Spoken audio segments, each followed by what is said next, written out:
Hello, car lovers, and welcome to the C&C Auto Show. And I am Aaron Clements. I'm John Ryan. And we are here to give you some information on ways to make your car, truck, or SUV safer, to make it more dependable, and to make it last longer for less money and less hassle. And we would like to say thank you to each and every one of you that tuned in or logged in, and we really appreciate you jumping on board with the C&C Auto Show. And we are here to take phone calls at 706-863-5800, or you can email your question to ccautoshow@gmail.com. And you can watch the show live also at the C&C Facebook page, C&C Auto Show Facebook page. And that we got a few little neat things happening on there. So if you get a chance, check that out. Now, if you're calling in live, call in between 8:05 and 10 Eastern Time, so on Saturday mornings, and ask that question. Of course, you can email anytime, and you can watch past shows on Facebook, or you can also watch past shows and find the Napa Auto Care Center, and find a Napa Auto Care Center near you at ccautoshow.com. And this show is brought to you in part by Napa Heating and Cooling Systems, and also those wonderful NGK spark plugs. And again, number to call, 706-863-5800. And we got a neat show planned today. John Ryan, I probably didn't send you the memo yet. Yeah, that's correct. We will be talking about different laws that they have for drivers. No. And actually we'll be paying special attention to distracted driving laws. Okay. Because so many states are enacting this because the traffic fatalities has increased in many states, and they're trying to find out the reason. One, people driving more, but also, of course, cell phones. Yeah. And people being distracted looking at their phones. Mm-hmm. So we'll be discussing that. We'll be asking people's opinion if they think it's good or bad. We got a tailgate talk. We'll be giving some great tips and also some great news. But before we do anything, I think it'd be great if we did the thing that we love to do most. All right. And that would be? Go to the phone. Exactly. Where are we going? All right, let's go over to Jeff. Okay, fantastic. Hello, Jeff, and welcome to the C&C Auto Show. Yeah, good morning. I have a 2004 GMC Safari van. Mm-hmm. Got $259,000 on it. Mm-hmm. I keep good records, and I well maintained it throughout the years. My service light's flashing. I have hardly any power at all. Mm-hmm. So yesterday I went back through my records, and I changed my air filter, my fuel filter, and my distributor cap and rotor because I had problems, previously, other times with those, and it seemed not to correct it much at all. So what do you think? Okay. And before we answer that, Jeff, I'll mention that a while back, as a matter of fact, we plan to do it again in the very near future. We had a highest miles contest. Mm-hmm. We did. And now the last one, I don't think it was a Safari van that won, but the one before that, a Safari van won, and that joker had something like 700,000 miles on that car. Yeah. And it still looked good. He was a painter and done a lot of traveling. Yep. It still looked good, and he drove it by here for me to see it because I couldn't hardly believe it. So those are really good vans. Now, you mentioned that yours lost complete power, wouldn't go? Well, when I accelerate, the light comes on, starts blinking, and then when it smoothens out, it goes out and it runs. Mm-hmm. Yeah. But like I say, I barely got it home yesterday. Yeah. Okay. So, Jeff, when the light blinks like that, that's telling you that it has a misfire. The car's computer is, of course, detecting that it has a misfire. And the reason, it doesn't stay on solid is because it's more of a important type issue because, of course, with a misfire, that means that the vehicle's catalytic converter is going to be running at a higher temperature because there's raw fuel in the system, meaning that it's not getting burned as a result from the misfire, so it starts blinking. So it sounds like you've done some ignition parts on it, and that's what needs to be found out. If it's an ignition breakdown, meaning that, the spark's not being delivered to a plug. Of course, you replaced your distributor cap and rotor. Those, like you mentioned, of course, that's a good starting point. The plug wires on that particular vehicle, of course, the way they route, they have to be perfect right in their little holders, to where they won't, of course, fall out and hit the manifold. So definitely look very close in that area. The only other thing is that the tricky part about that particular vehicle is they do have some issues with the fuel injector assembly itself. It's called a spider injector. The spider. Yeah, so, it'd be hard to say. Of course, it's either fuel or ignition. No doubt it's one of the two, mainly because I don't feel like it's a mechanical issue, being that it just started and it kind of clears up from time to time. Of course, obviously, a technician would rule that out too.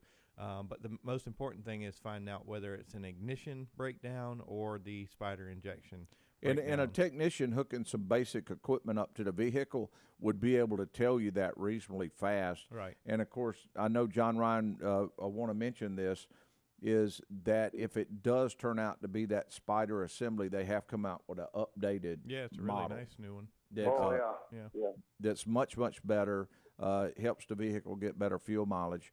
But in effect, you got anything that can cause a misfire is where your problem is, of why the light's flashing. Right. And, of course, that also would contribute to the loss of power. And really, you could do all that stuff as far as trying to trace it down. And it don't hurt to do a good visual check yourself. Yeah. But in short, you're probably going to be ahead to go ahead and rent a machine and then rent the technician with it, because they come together. And then if you do that, then you can find out what's wrong. And a good technician don't mind letting you know exactly what's wrong for you. If you like to do stuff yourself, he or she would be able to say, well, this is what's wrong, and I even recommend doing this when you repair it and use this type part, things like that. And that's the type person you want to find to let you know what's going on. Yeah, that's about where I'm at, because, like I say, 3,000 miles ago, I put in a transmission by myself. Wow. Oh, man, that's a Yeah, job. and, I mean, I got a remanufactured, and it's beautiful. Uh-huh. And this thing ran, it had a lot of power, man, more than it did before the other transmission had.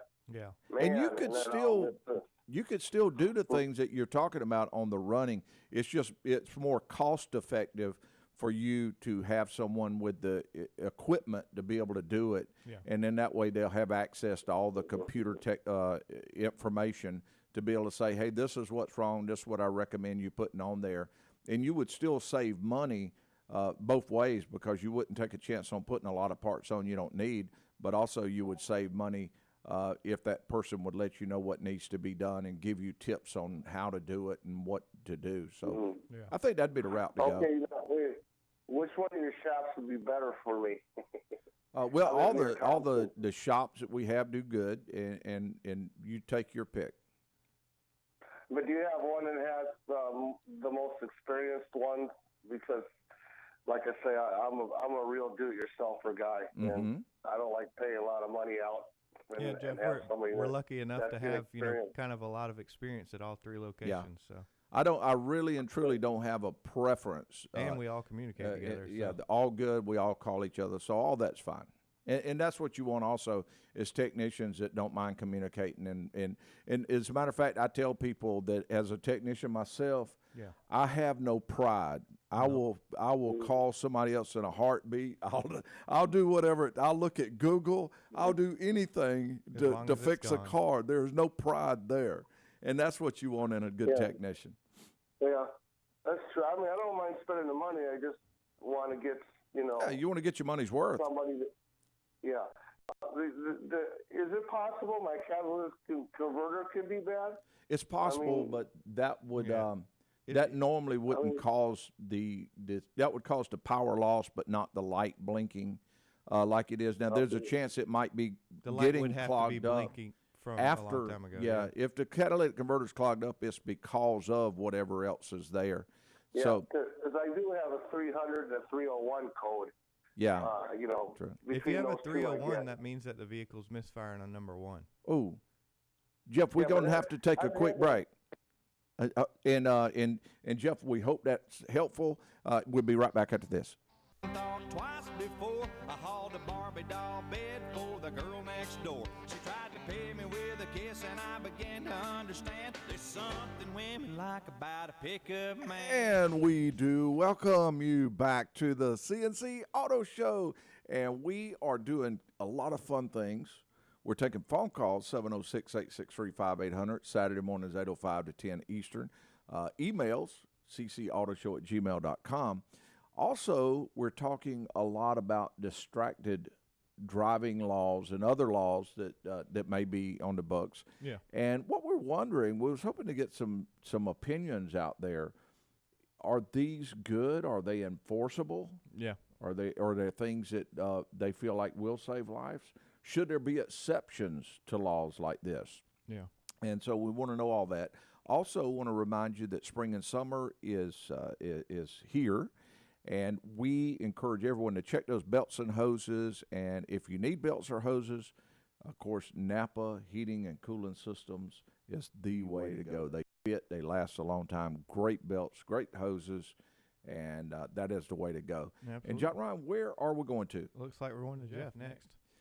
Hey, Jeff, welcome to the C&C Auto Show. And before you ask the question, do you feel like distracted driving laws, and I'm talking about not just texting and driving, of course, that's obvious that that should be a law. Right. But do you think distracted driving to where you're not even, you don't even look at your phone? You cannot look at your cell phone, or it's against the law to look at your cell phone while you're driving. You think that could be a good thing?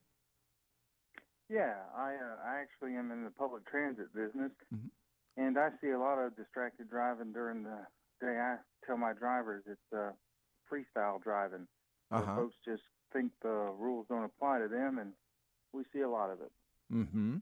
And do you think that there's a Bluetooth system that is better than others? Because, of course, most of the states, when they enact a law, they say that the Bluetooth is fine. As far as I know, all of them are having laws to where if they have a distracted driving law that you can wear Bluetooth and do it.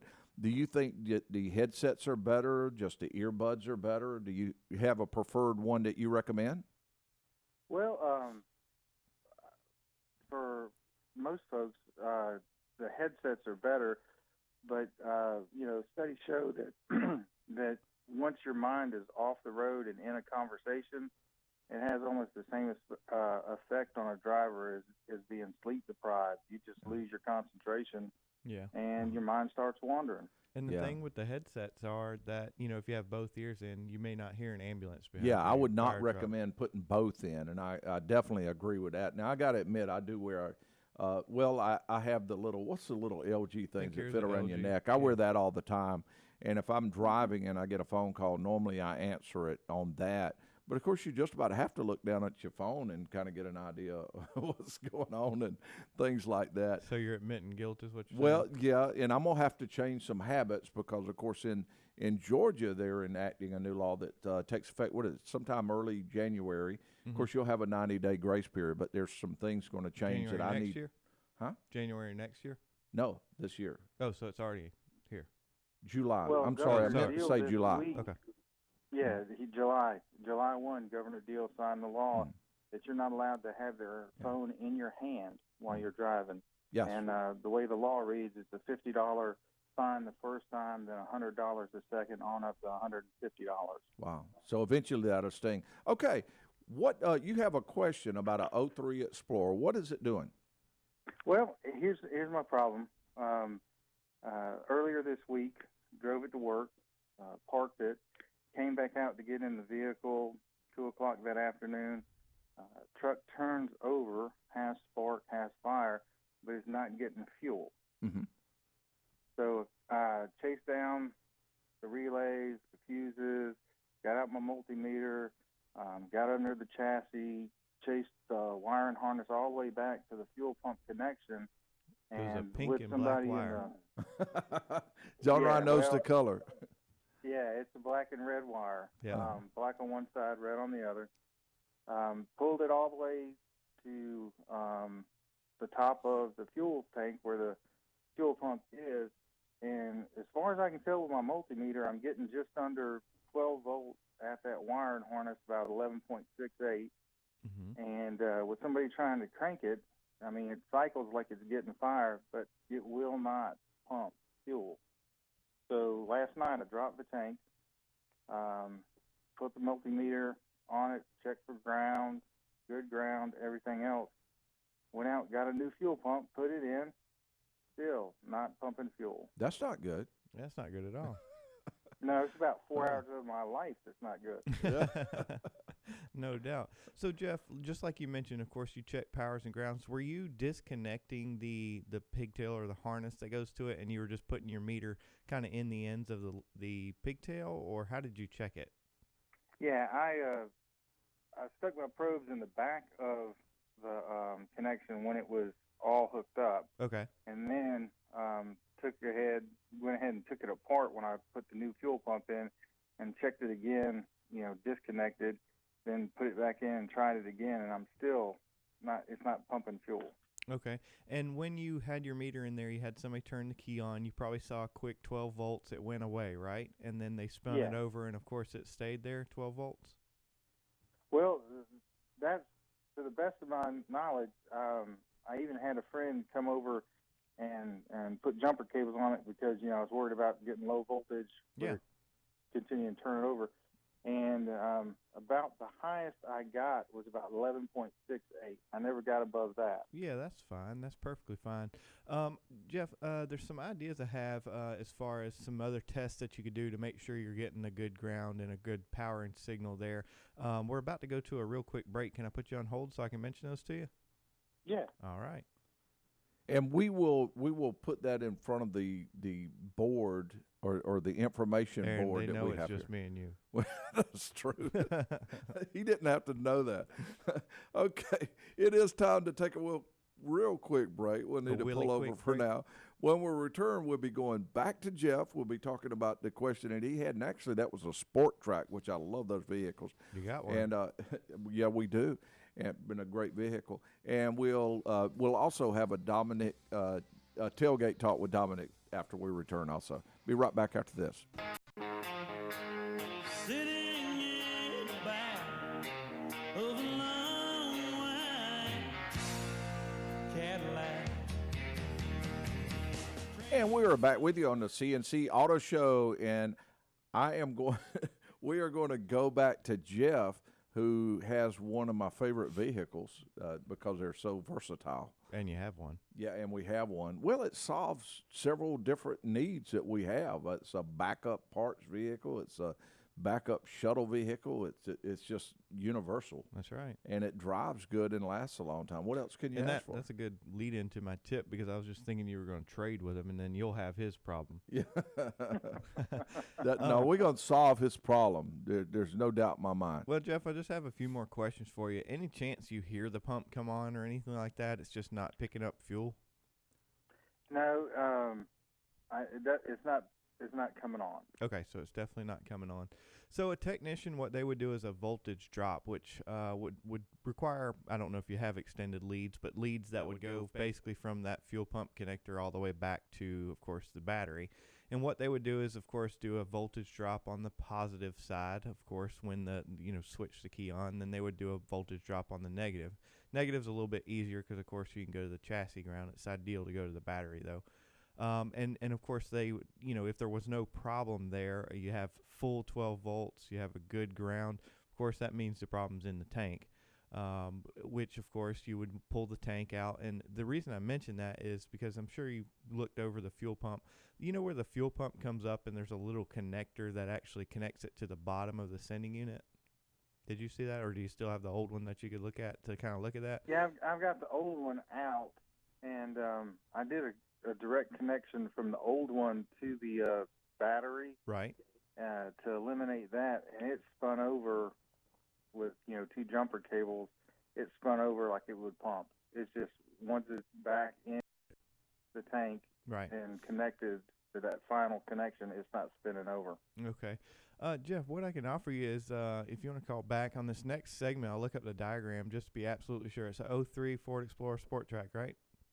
Correct. Yeah, if you want to call back on the next segment, let us go to break. I'll look it up on the break so I can make sure you're looking at the same wire and the same ground. Because I'm just hoping, there's two grounds there. There's one for the fuel level sending unit, and then there's one for the pump. So if you're between the power to the pump and the fuel level sending unit ground, you may still have 12 volts, but the ground might actually be missing for the pump. Okay, because there's 4 pins that come out of the connector, and the second pair is what spins the pump over. Right. I'm sorry? You should have 2 small gauge and 2 a little bit bigger gauge wires. Yeah, I don't have it in front of me right now, but I believe it's the second pair, and it's red, and the other one is black. Okay. And when those 2 are jumped, it spins over like it'll pump. But again, when I get down to the harness, I know that second pair has only got about 6 volts on it, I think, for the sending unit. Right. And so, I'm at a loss. Okay. Well, yeah, do that for us. Give us to the next break, and then call back, and I'll see what we can come up with. All right. Thank you, John Ryan. Thanks. Thank you, Jeff. And John Ryan, I'm going to just touch on why running a voltage drop is important. Just picture it. You could have a full 12 volts on the wire, but you could have 12 volts reading on a meter with only all the pieces of the wire broken except for one little bitty strand. One strand, that's right. Same way with resistance. You can show good resistance with one strand, but the amperage won't flow. But what you want to do is make sure that the wire can carry the amperage needed to run, in this case, a pump. Okay, wait. We need Dominic, our tailgate talk with Dominic. Oh, yeah, all right, here we go. All right, Aaron, have you heard about the Waymo vehicle that got into the accident? I did. I remember when it had the accident and some of the lawsuits that followed and a lot of the controversy, and I don't mind telling you, it kind of set things back for autonomous cars a fair amount. Now, everybody's still saying there's a lot of things that can be done with autonomous cars, but I think whereas before the government was kind of allowing others to dictate what will be done in the future, I think they're having to look at it now and say the government will step in with a lot of guidelines. So that's the part that I've heard so far. Yep, there was another Waymo minivan that was involved in an accident in Arizona this week. And it was no fault of the autonomous car. It was driving in autonomous mode, and another vehicle swerved into its lane in front of it. Yeah, I think as time goes on, we're going to find more and more caution having to do with that because, of course, they have had several very high-profile accidents with autonomous cars, and, of course, with things like that come government regulations. Well, I think anytime one of these cars gets into an accident, it's going to become a high-profile accident. Yes, exactly. I mean, it's still less accidents than regular drivers do. Yeah, well, so far, they're a pretty good history. So that's our tailgate talk. That's it. Thank you very much. Okay, John Ryan. Yes? Are we ready to go to the calls? Yeah, let's go over to Chris. Fantastic. Chris, welcome to the C&C Auto Show. And do you have any thoughts on some of the laws that have to do with distracted driving? In other words, not being able to look at your phone at all. And do you think there should be exceptions to that rule? No, I don't. I think it's a great idea because, I mean, I see it all the time where I know somebody ahead of me or usually ahead of me, I can tell they're distracted. It's terrible. Yeah. And especially with the young kids that are so used to being on their phones and just can't put them down. I think it's a good idea to put it into law, and I just hope these kids realize how dangerous it is. Yeah, and I think there should be different rules. For instance, a teenage driver, I feel like should be set up, and actually this would be more up to the parents than it would be a certain law. But I think they should be restricted from even talking with a hands-free device on the phone because they don't have the experience of the road like people do after they've been driving for 3, 4, 5 years, and they really need to concentrate on the road itself. Now, as you get older, of course, you've experienced so many things, and a lot of things are just automatic to you, and you're able to do certain things and still talk on the phone and carry on conversations. If it's a normal conversation, now an intense one, you may want to pull over. Okay, you had a question. Yes, I do. My daughter has a 2000 Honda Accord, 6-cylinder, and last night she was driving it, and when she cut it off, her brake lights would not go off. I was wondering if you had any ideas on that. I think let's say it at the same time. Are we going to go for part? So I know. We'll say this part. Okay, part. Stopper. We did it. That was good, wasn't it? This is going to cost you a bunch of money. I mean, a bunch of money. A lot. Yeah. Yeah, you know what it is? What? It's a little bitty round thing about the size of a dime, and it's made out of rubber. It looks like the thing on the bottom of your dining room tables, chairs. Yeah, to keep it from scratching the floor. Yeah. And what happens, they get hard, brittle, they break, and then even though the brake pedal is all the way up, it's not enough to push in the switch. Right. And so that little stopper is supposed to sort of cushion that. But, of course, when it's gone, it won't even push the switch in. So it those actually goes through the hole where the stopper went. They're very, very cheap, and matter of fact, they're common. They're always in stock. Yeah, always in stock. So you're not going to have any problem getting that. And of course, the shop can put it on, or if you like to work with your own stuff, you could put it on. Well, what's it called? What's it called? The little piece that you want to buy, is it called a thingamajig? It actually is called the stopper, believe it or not, the brake pedal stopper. Brake pedal stopper. We've never had a real name for it. We just call it the thing. But, Chris, I will tell you, if you just go get a very small 10-millimeter nut and bolt, you can also put that through it. It does the exact same thing. Yeah, I'd do it the right way. Well, I mean, just if for you're temporary. in a pinch now, if you're not able to. I've seen glued pennies. I've seen bolts. I've seen just simply tape. I've seen all kinds of stuff. But that's all it is. And it's easy to install? Oh, yeah. Very. Yeah, very easy to install. It almost snaps in. If you follow the brake pedal up, you'll see a 2-wire switch that, of course, is contacting, well, in your case, not contacting the brake pedal. And you would see where the switch has actually gone through the little stopping mechanism. And if you look on the floorboard you'll find out in the center, you'll find the old stopper laying there. So it's okay. So it's done on the inside, on the brake itself. Correct. On the brake pedal assembly. Okay, brake. Okay. Now, see, that's normally diagnostics involved there. What's your address? Why do you need my address? You can come over and do it. You'll find out. Yep. Well, we hope that helps. Okay. I appreciate that. Thank you so much. Thank you for the call. We appreciate it.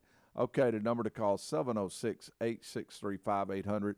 John Ryan, we have one little issue, though. Yeah, we're about to go to a break. Yeah, right? we're just about to go to a break. I do have some information for Jeff, so if you'll hold on for us. Yeah, and we'll be talking. John Ryan's got a wiring diagram in front of us. We don't do that very often. We really and truly don't look at the computer that much. But like I said, we have no pride. That's right. Whatever it takes to fix a car, we'll do it. And if that means pulling it up on the call screener to look at the wire diagram, we'll do it. That's right. Okay, now it is time to take a break, and when we return, we'll be talking more about distracted driving laws. And here's the question.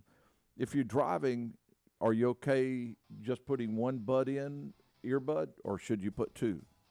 So we'll be asking about that. That and more with the C&C Auto Show as soon as we return. I've been driving all night, my hands wet on the wheel. There's a voice in my head that drives my heel. It's my baby calling, says I need you here. And we are right back with you with the C&C Auto Show. If you have a question about your car, truck, or SUV, give us a call, 706-863-5800, 805 to 10 Eastern, Saturday mornings. Give us a call. Okay, we are talking about distracted driving laws and different laws having to do with cars, but specifically distracted driving. And we were talking about different headsets that you use. And, of course, I think you mentioned this a little bit earlier.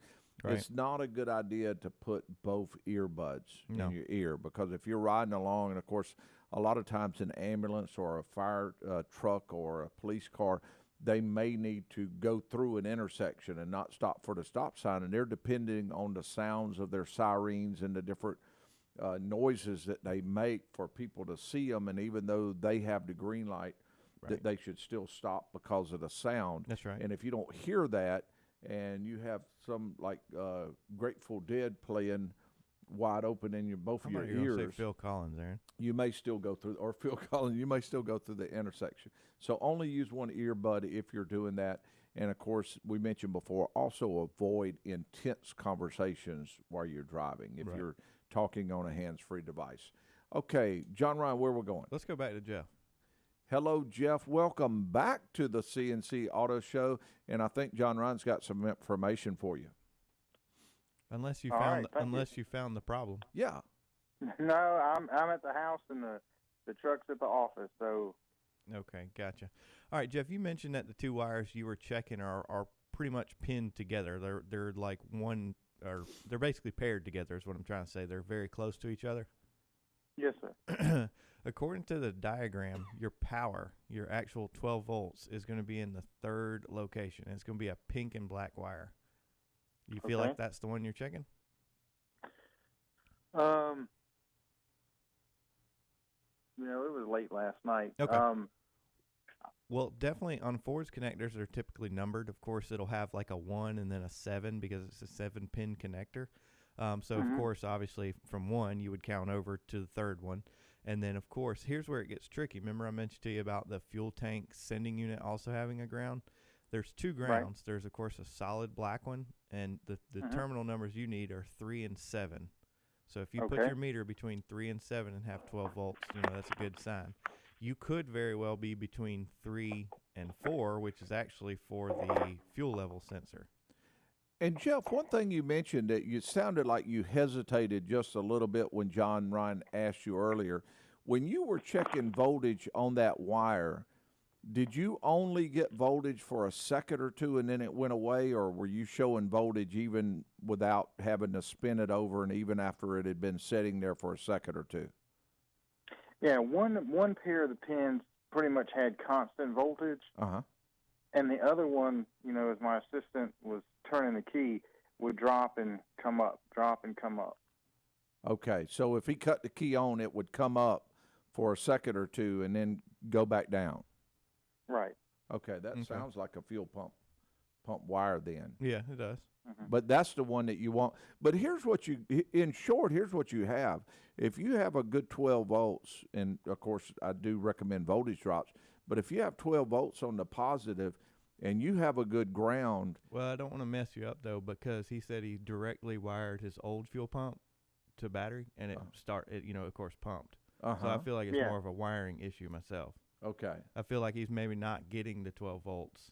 And he could be on the actual fuel level sensor wire instead of the fuel pump wire. All right. That is what you're right. Yeah. That's what it sounds like. Mm-hmm. Yeah, and I know y'all got 3 locations. I'm almost to the point that I'm gonna have y'all come pick it up, but I can't get it fixed. I did want to mention, that vehicle's equipped with an inertia switch, right? Yeah, I checked that, and as far as I can tell, the plunger is down. It's up under the passenger footwell. Right. Here's one thing that I want you to do, being that you have a meter, check it right there, because that's an indication that it's at least going back towards the tank. Mm-hmm. You should have power on both sides of that. That's also a pink and black wire. Yeah, okay, then that's the one place I haven't checked voltage. Yeah. So I'll do that. I'm headed back out that way. If the fuel pump draws a lot of amperage, that's kind of a common spot. The actual terminals will basically burn up, and it can cause intermittent power problems. And make sure the terminal going to it's not melted looking too. Yep. Sometimes if it gets a loose connection, it can get hot. It sounds like you may have a loose, like a bad connection somewhere, like a burnt terminal. So do a good wire inspection all the way down. All right. Well, I appreciate it, guys. Thank you. Thank you very much. John Ryan, let's catch Dennis? Yeah, let's do it. Hey, Dennis, welcome to the C&C Auto Show, and what can we help with? Well, good morning, fellas. I got a silly question. There are no silly questions. Except for Aaron's. Well, you might change your mind on that when I ask it. Anyway, I've got a 2012 Tundra pickup, and I've got 59,000 miles on it. Runs like a champ. Haven't had a lick of problems with it. I keep the maintenance up on it according to the manual. I do all the fluid checks, transmission, radiator when needed, all the fluids. Check them at the intervals that the manual tells me to. Haven't had a lick of problems with it. My question to you would be, and I'm just curious about this, in your humble opinion, how many miles do you think I should get on this truck before I need to trade it? Well, that's silly. That's a silly question. Isn't that a silly question? But it's been bugging me all week. I got to thinking about it. It's a good question. Toyota's, is one of the very longest lasting trucks out there. So my answer is get rid of it when you get tired of it. It will last you a very, very, very long time. Yeah, you're going to have a hard time wearing it out, Dennis. I can tell you that. And that's what I figured. And if I keep the maintenance checks up on it, shouldn't I get a couple 100,000 miles out of it? 200 would be fairly that's easy to do, easy. You can literally just beat it to pieces and get 200 out of it. Yeah. That's what I kind of thought, because it's an excellent pickup. I just love it to pieces. Yeah. Most vehicles like that, the only time that we see issues with them are usually when the maintenance was not done when it was early, a younger vehicle. Right. And but if you do the maintenance at the 0 to 100,000 miles, then you got to figure that it's really going to do good. The only second time is when somebody gets 150 and they say, "Well, I don't really want to spend more money on it because it's got 150,000." But they don't have the issues like American trucks do, transmissions wearing out, ball joints and all that. Those trucks are just bulletproof. Yeah, they do last a long time. Well, that's what I thought. Guys, I appreciate it. You have a most wonderful day. Oh, you have a fantastic day also. And enjoy the truck. Yeah, enjoy the truck. Keep driving. Keep trucking. That's right. That's the way to go. Okay, we are just about, we are out of time. The time clock is on E, and we do need to pull over for now, but we'll be back on the road in no time. And we have our show producers are Dominic Frito, Sandy Klein, and our technical engineer, Zach Llewellyn. And we would each and every one like to say thank you to all of you that tuned in, logged in, and especially all of you that called in to be with us on the C&C Auto Show. And we have another hour coming up, and we'll be talking more about the distracted driving and all the other things that go along with it. So stay tuned, and we will be joining you again very soon. And all of you wonderful car lovers out there, and welcome to the C&C Auto Show, and I am Aaron Clements. I'm John Ryan. And we are here to give you some great information on ways to make that car, truck, or SUV safer, and to make it more dependable, and to make it last longer for less money and less hassle.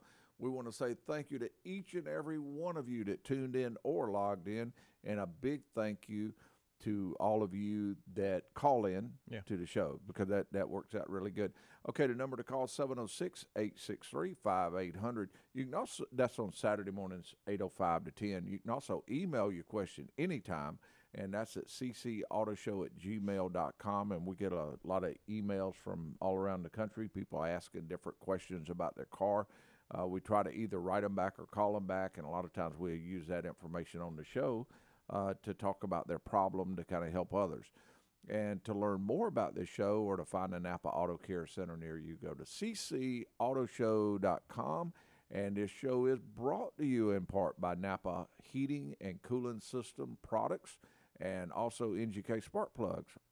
Fantastic plugs. Oh, yeah. Bring back great memories, too, just even thinking about them, from motorcycles and stuff like that. All right, we have a lot of stuff to talk about. One of the things we're talking about during the show today, as we're answering automotive questions, is different laws that there are. We talked a good bit about distracted driving laws a little earlier. Of course, texting and driving is a law in most states now. But we'll be talking a little bit about that. We have a tailgate talk from Dominic, and we have some automotive news, lots of tips. But our number one thing is going to the phones. Going to the phones. Where we're going? Let's go over to Keith. Hello, Keith, and welcome to the C&C Auto Show. And what can we help with? Well, thank you, and I'm going to throw a curveball because my 04 new Beetle is driving me crazy, Mm. and it's the right turn signal. Uh-huh. The front, the rear, and the passenger mirror, which also flashes when you turn your turn signal on, Mm-hmm. all three are blinking fast. Okay. So I called Volkswagen, got their part number, and had it cross-referenced, and it was a 7528. Right. And I put it in. That didn't solve the problem. And it was on the front, I thought, where the problem was, so I pulled the cover off of the left front, Mm-hmm. and there was an 1157 amber bulb there. I had bought 1157 clear bulb. Uh-huh. Okay. It still blinked fast. I changed out the bulbs in the rear. Still blinks fast. Does Volkswagen make their vehicles to where you got to use their bulb because of a voltage? No, Keith, Reason? they don't really, have proprietary bulbs or anything like that. So you looked up the factory part number for the bulb, and you feel very certain you have the correct bulbs in the front and rear, and it's still blinking fast, is what you're saying. Yeah, the bulbs look good because the front takes 1157. Mm-hmm. The rear is like 1156. The contact in the center. Right, and For on the the rear. on the 1150, what'd you say, 1156 or 7? Which one is it? 1157 on the front. Okay, so you know how the 1157 has two elements and it has two pins. One's higher than the other one. Yep. Did you notice that? Yes. And you feel like you've got that switched in the correct way? Oh, yes. Okay. The reason I say is the way that system looks, it does look for an amperage draw, and if it's a lot lower than, of course, what it's looking for, it's going to hyper flash to let you know that, of course, a bulb's out. With that being said, the most common, which you've already kind of ruled this out, is the incorrect bulb, so it's not pulling as much amperage as it's supposed to, and then, of course, it hyper flashes. I'm not really familiar with it, but on the other side, in the rear, sometimes they have dual bulbs. They'll have one in the center and one almost as a side marker. The side that's working, that's not hyper flashing, have you compared the lights and as far as where they are? Because I'll give you an example. A Chevrolet truck will do that, and everybody replaces the brake light bulb. Well, they don't realize that there's a very little tiny 194 bulb in the very lower corner. So it hyper flashes, and we see a lot of those. Hey, I put a bulb in it, it's still doing it, but the small bulb is actually, burnt out. Yeah, I checked the bulb in the rear, Okay. and they look good. The element, the contact doesn't look burned, or the socket don't look burned. Keith, with this vehicle, now you say when you put it on left, it blinks normally? Yes. Okay. If you just wanted to be sure about the bulbs, why don't you take the two from the left side and just move them over to the right and see if it works normally, then you'll know it may have something to do with that. I don't think it is. I think you're going to end up having the possibility of either a different bulb burnout like John Ryan's talking, because sometimes it'll look like all of them's working but one to be not working. Yeah. So kind of before you do the first part that I'm talking about, kind of compare how many's blinking on the left side with how many's blinking on the right. But then if you want to be sure, just switch them. But you may even have a bad socket on one of those. And when this started, I left my house, drove a mile down the road to the C&C in Hephzibah. Mm-hmm. I made the left on Winter Spring and then the right to enter into their parking lot. Mm-hmm. It blinked like it was supposed to. Mm-hmm. That's what makes me think more of a socket issue. Yeah. Yeah, and then when I went to leave, I went out straight on 88 because you can enter their parking lot from two different directions. And when I turned my right turn signal on, it started blinking fast.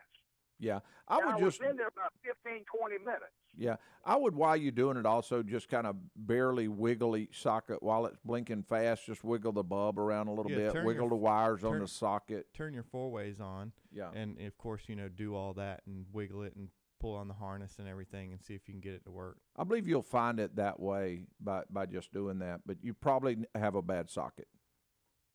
Too. Mm-hmm. That means going to the pickup part on Sandbar Ferry to get one out of another Volkswagen. Yeah, if you do that, but really they're not expensive even from Napa or factory. It's not that expensive, so you could even find a new one like that. Just has to be soldered in, though. Yep. Hope that helps, Keith. Yep. Okay. Thank you very much, Keith, and we appreciate it. And we are okay. Where are we going? We're going to Raymond. Okay, Raymond, welcome to the C&C Auto Show. And what can we help you with today? This question is probably for John Ryan. I have 2013 F-150. Uh-huh. And I didn't come with a camera. I want to add a camera, and I want to know if there's wiring in the wiring harness already that will match up to the little 4-inch screen that's on the console. Yeah, you're talking his language. Raymond, you wanting to add the factory camera, though, right? Yes, sir. Factory camera or something near it. You can. The harness isn't like run technically all the way back there. There's some wires that need to be added to it, and there's some software that needs to be updated to basically make the truck aware that it actually has the package with the camera now. It's called as-build data. It's just a little bit different than the way the vehicle's set up. It's kind of like adding a new mouse or keyboard to a computer. Of course, you have to allow it, the software to operate it and everything. But yes, it can be done. Okay. Sure. That's all I needed to know. All right. Thank you very much, and I applaud the governor for signing the legislation to get people off their phones when they're driving. Well, we appreciate that tip there, and it's in hopes of saving lives. That's what a lot of that's about. Sir, I just passed two cars, and I'm in a truck, and I can see what's going on down in these in the sedans. People that have their phone in their hand and texting and everything else. That's right. They do that later. They're going to end up with a ticket. Yeah, for sure. Okay, it is time to take a real quick break, and when we return, we'll be talking a little bit about littering laws, or asking people's opinion on that. Plus, we'll be going to Colombo. Wow. And also Doug. That and more as soon as we return with the C&C Auto Show. Yeah, get around, round, round, I get around, I get around, round, round, I get around. And we welcome you back to the C&C Auto Show. And some of the things that we are talking about has to do with distracted driving laws and just different laws that are on the books. But one of the things that is a law in many states, probably even most, it has to do with littering. Right. Let's say that someone has a piece of chewing gum. Okay. And they've had the chewing gum for a pretty good while, and they're in their car and they need to throw it out. Is it okay to throw chewing gum out the window? I mean, I guess my question would be, why not just like put it in, I don't know, in the car somewhere, like a cup or whatever? I agree, but should it be a law about not throwing? I think that one would probably be more of a choice. Now, I will say that, say if you were in a downtown area and you throw it out where there's a lot of pedestrians, the chance of standing in it would be. But I mean, the interstate or something like that would be different. But there again, it's kind of more of a common sense thing to me. Hey, we have Colombo on the line. And if anyone would have a good opinion on that, Colombo may be able to shed some light on it before we ask his question. All right. Colombo. Just one more question. Well, here's what I had. Colombo, you have a chance to win a C&C Auto Show hat. What type car did Colombo drive in the show Colombo? Your make model. A 59 Peugeot 403, and I won that last year, so I'm double dipping. How are you guys? We are doing good.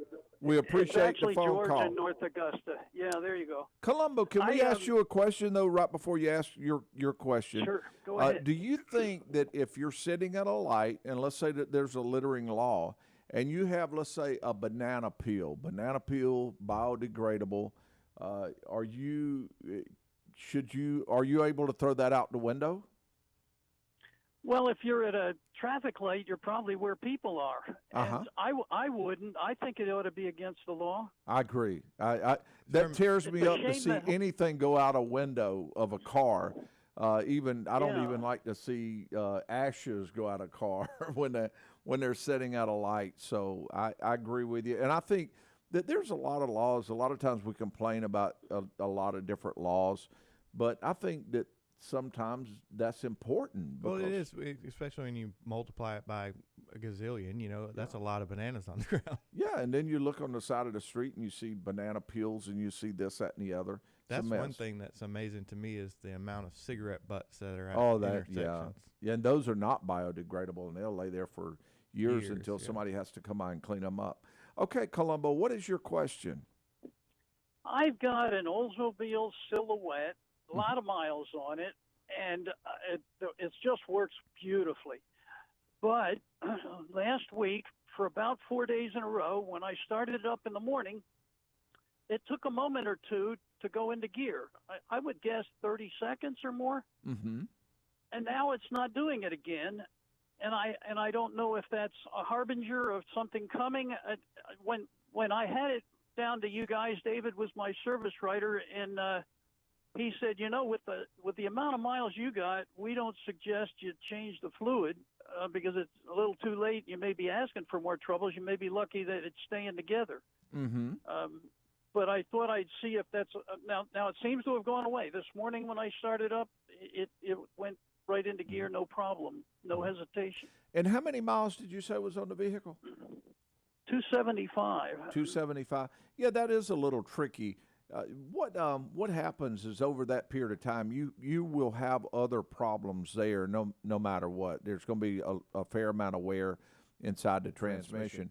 And what makes almost any shop feel bad is if they were to do a flush service on that vehicle, and a lot of the varnish and different things like that will come out of there that's accumulated, and in some cases that might be what's helping it to stay together right now. Yeah, it's built up on the clutch packs. Yeah, if you flush it, that is a pretty good risk involved on it getting worse instead of better. Now, if you know that risk and you say, well, I realize that, now, and I'm going to give you an example. Our Sport Track, it had that very same problem in the mornings. We would put it in gear, and it would take a period of time for it to go, especially on a cold morning. And we went ahead and decided to flush it, and it had about 250,000 miles on it. Still runs great, looks very nice, but we do a lot of driving.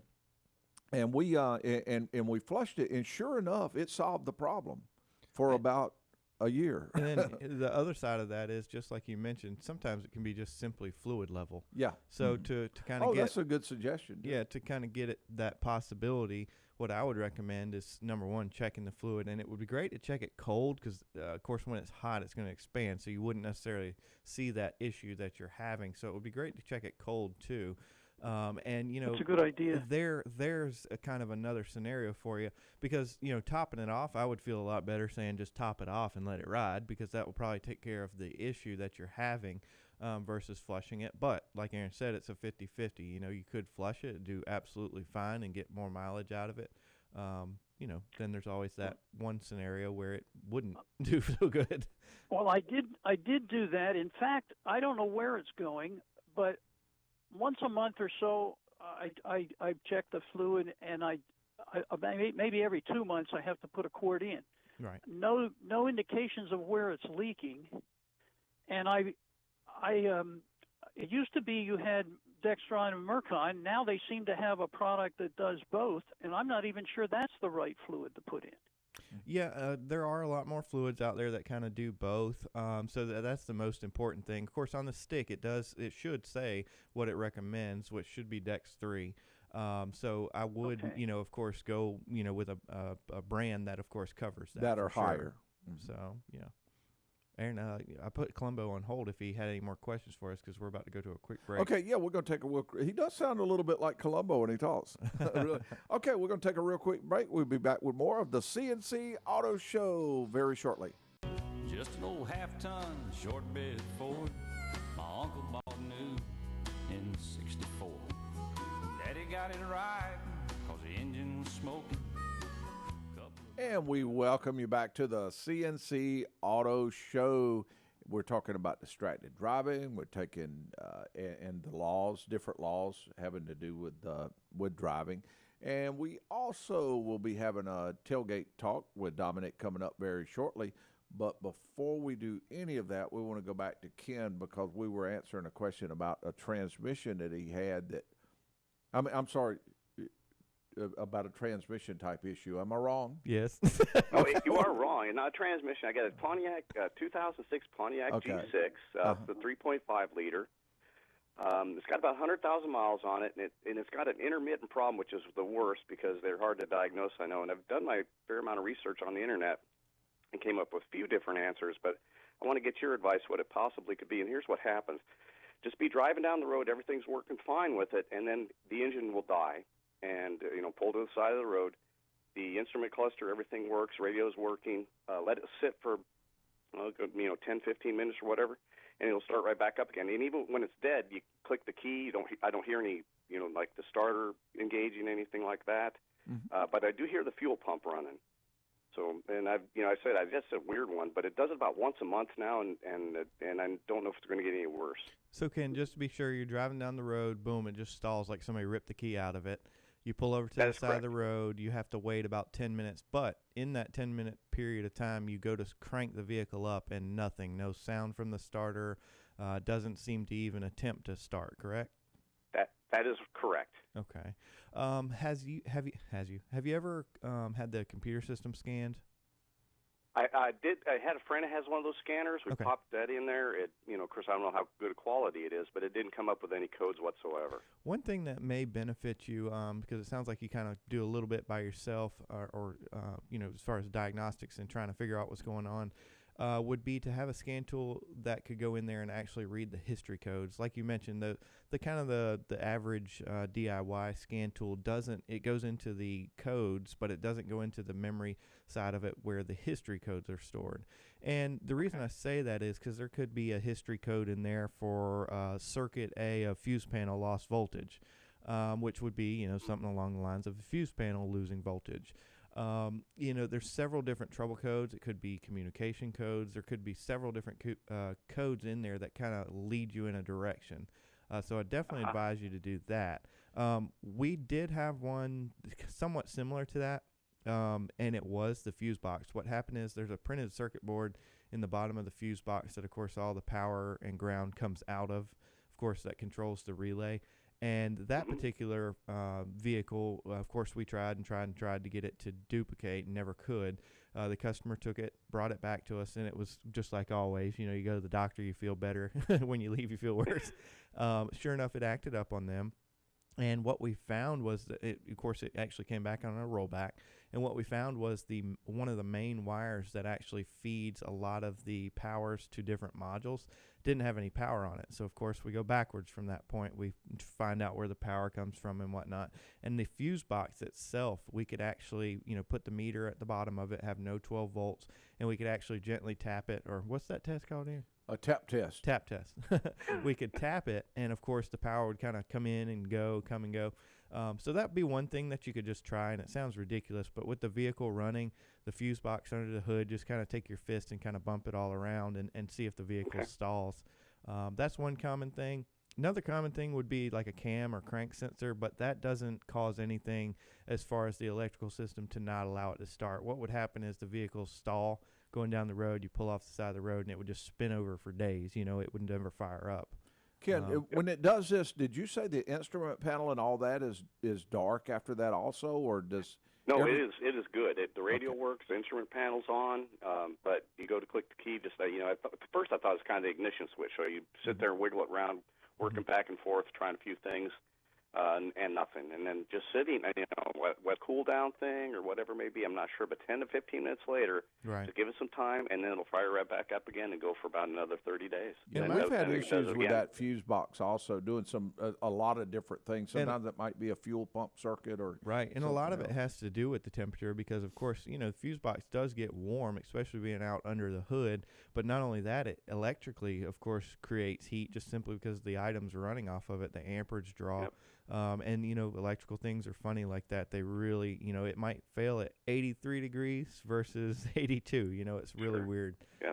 So just try that. I know it sounds kind of a no, crazy it doesn't. Sounds test, actually very good. Yeah, give it a shot. Let us know.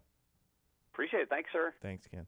Thank you, Ken. Great question. The number to call, 706-863-5800. That's Saturday mornings, 8:05 to 10 Eastern Time. And, John Ryan, where are we going? Let's go over to JC. Let's do it. Hey, JC, welcome to the C&C Auto Show. And what can we help you with? Hey, guys, really enjoyed the show. Thank you. I have a 2010 Dodge Challenger, and I've lost power to my turn signal, my high beams, my windshield wipers, turn signal lights, and rear heater, and the power mirrors. And I took it to a tire and mechanic shop, and they told me it seems to be a problem in the control modules, and that they can't do anything with that because there's codes involved. You have any tips on that? Yeah, a lot of those items are protected by the BCM, the body control module of that vehicle. There's 2 or 3 things that could be happening. Of course, a lot of those items obviously are electrical, so it could be a circuit problem that actually powers all those circuits. Of course, obviously there's fuses that protect those. Of course, the module receives the information, and that's something we always talk about on this show. It's not like the old cars where you pull the headlight switch out, the switch makes contact, sends power out to the headlights. Now, what do you call it, Aaron? Now, when you pull the headlight switch out, you're requesting headlights. You're requesting a data and your signal. Computer decides whether you get it or not. That's right. If it's in a good mood. JC, that may sound like a kind of inconvenience that it has trouble codes, but it actually is a better way of fixing vehicles. That being said, with those trouble codes that are in there, of course, it's going to lead a technician in a direction. Again, like if it said circuit C on relay B, P0 or C0, whatever it may be, that gives a technician a diagnostic trouble chart so that they can actually pinpoint where that power is lost. When you started mentioning the bulbs, Chrysler's kind of funny about that. If a bulb actually shorts out and shorts that circuit out, it actually turns that circuit off, and it does that so that it protects the body control module. So I was thinking it was going to be something along those lines, because if a headlight bulb goes out in some Chrysler products, believe it or not, you have to bring it in, have the headlight replaced, and then, of course, that trouble code cleared out because it won't send power back there because it thinks there's an issue. Which, okay, of well, course, Well, I think I told you that the headlights are work, but it won't go to high beam. If I didn't, that's what I meant. Okay, gotcha. The headlights work. Yeah. But you can't go to low beams. And I'm just trying to figure out what would cause it. And the mechanic said it could be a burnt wire in between the 2 modules. It could be one of the modules in the front or the module in the back. Right. But I'm just wondering, is anybody else besides the dealership itself can work on those? Yeah, for sure. I mean, a lot of shops can, yeah. As long as they have the proper equipment. But the main thing that all that goes through is a TIPM. What is that? Totally Integrated Power Module. That's what they call it. It's the fuse box that's out under the hood. That's actually a fancy fuse box. It actually has the module under it that has all the logic and of course, realizes what you're requesting, like Aaron said, and it does all the work for you. So, I mean, one good thing is that all that stuff is centrally located in that unit. So, again, a technician would go in there, scan it, see what codes are in it. And that is the big question you want to ask. Do you have the equipment to access the body control module in the system? And a fair amount of different shops have that equipment.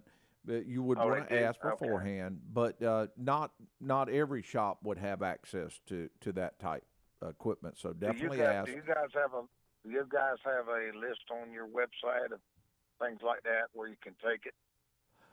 Yes. Now we have a list that you can go to find Napa Auto Care centers in your area. But you're still going to need to specifically ask. Yeah, but you would need to call that shop and say, "Do you have are you able to access Chrysler control?" For instance, we do. We're able to go in and access those modules, but there may be. But we have a lot of factory type stuff. Sure. To do that.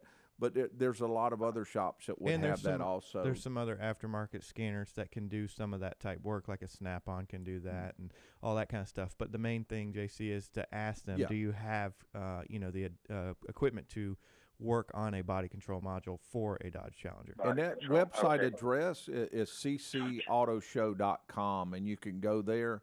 And about halfway down, you'll see a spot that says Find a Napa Auto Care Center near you, and it'll give you a list. There might be 10, 15 different ones to choose from. Okay, so I got to ask them, can they replace a body control module and code it in? And diagnose a body control module, yes. Okay, diagnose it. Okay. Okay. All right. Hope that helps. Thank you very much. And we have to take a real quick break. We'll be right back after this.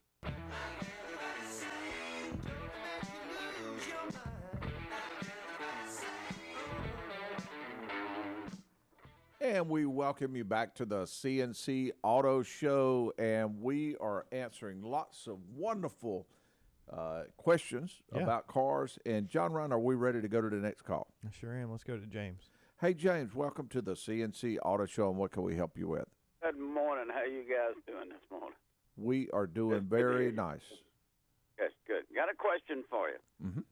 Newer cars don't have a transmission dipstick. How do they check it?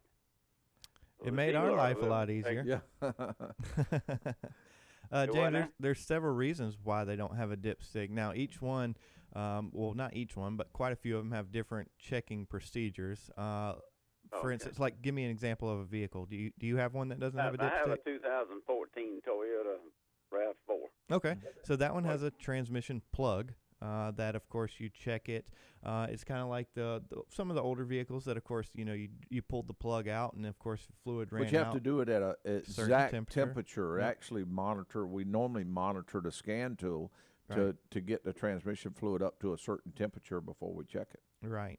And the reason for it. Yes, and the reason for it, I would say probably the number one thing is because of fluid, I guess you could say contamination. Basically, what was happening is, somebody may have an issue with their car or something like that, and they say, oh, my transmission fluid's empty or low. And they put just whatever transmission fluid they can find in the vehicle, and it's not the correct transmission fluid, so of course it does transmission damage. And then the other big thing, to me, this is I would say this is probably the same or more, is what would happen is transmission fluid doesn't expand a great deal. You have a cold range to check it and a warm range to check it. But what would happen is someone would check the fluid with it reasonably cold, and then start adding fluid to it, and then when it warmed up, it would be way over full. And what happens is that fluid is resting right at the bottom of those fast-moving parts, and when it's overfilled, that fluid gets into those, and it aerates real heavily, and then you get a lot of air pockets going through the system, and it burns up a transmission. So it was more harm than good, and transmission fluid is not like engine oil. Engine oil will burn. Once it gets a certain amount of oil miles on it, you got bypass gases going past the combustion from the combustion chamber into the engine. Yeah, the engine contaminates and it will use oil. A transmission fluid, there's no combustion in there, so that unless it leaks out, the transmission fluid's never going to get low. So a sealed transmission brand new versus a sealed transmission with no leaks 10 years later is still full. Exactly. Yeah, you're just not going to lose fluid. So that's one of the reasons they sealed it, and actually there's less problems with it sealed than it was with them people being able to check with a dipstick. Okay, let me ask you another question too. I have a friend that has it's a 2013 or so Ford Escape. Mm-hmm. Got 113,000 miles on it, she said. Mm-hmm. Never done anything to the timing. I don't know if it has a belt or a chain on that engine. 2013 Escape. Which engine is it? Do you know? I don't know.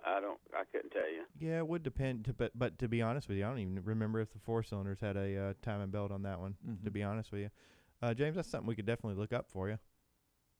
About what? Do you have a just ballpark about what it would cost if it doesn't break to replace it? Well, of course, without question, you would want to replace the water pump, the belt, the tensioners, and any pulleys that would be to replace. As a matter of fact, they come in a kit now because they don't recommend just sticking a time belt on there. because the theory is to try to do everything that's needed so you won't have to do it again until that same mileage interval is up again. And so which would be, if it's due at 90 or 95, then you wouldn't have to do another one until 190, 200,000 miles. And so in doing that, in doing a complete timing belt job, it wouldn't be unusual to run somewhere between the 550 and 750 range. Now that may vary, it definitely vary because of the engine and things like that. But I just remember that would be obviously a lot newer. So that's either 2.5 or 1.6. So that's still a chain engine. I lean toward that being a time and chain on there. And of course, you already know there's no mileage interval for a chain. If you keep the oil changed on a regular basis, a chain will last the life of the engine now. Oh yeah, I never had a chain go out on my older cars. Well, a long time ago they used to. Back in the 90s on domestic cars, you'd pretty much figure 100,000 miles they would need a time and chain. I guess my experience with it was more or less the timing cover would leak and you would end up putting a time and chain in it. Well, you remember the 3.8 Buick engines. Yeah, those things. Don't say that. 100,000 miles, you could just about count on. Yeah, they were stretched, yeah. Yeah, they sure Oh, and would. then the cam magnets. And Ford's 100 and somewhere 150, a lot of Ford V8 engines.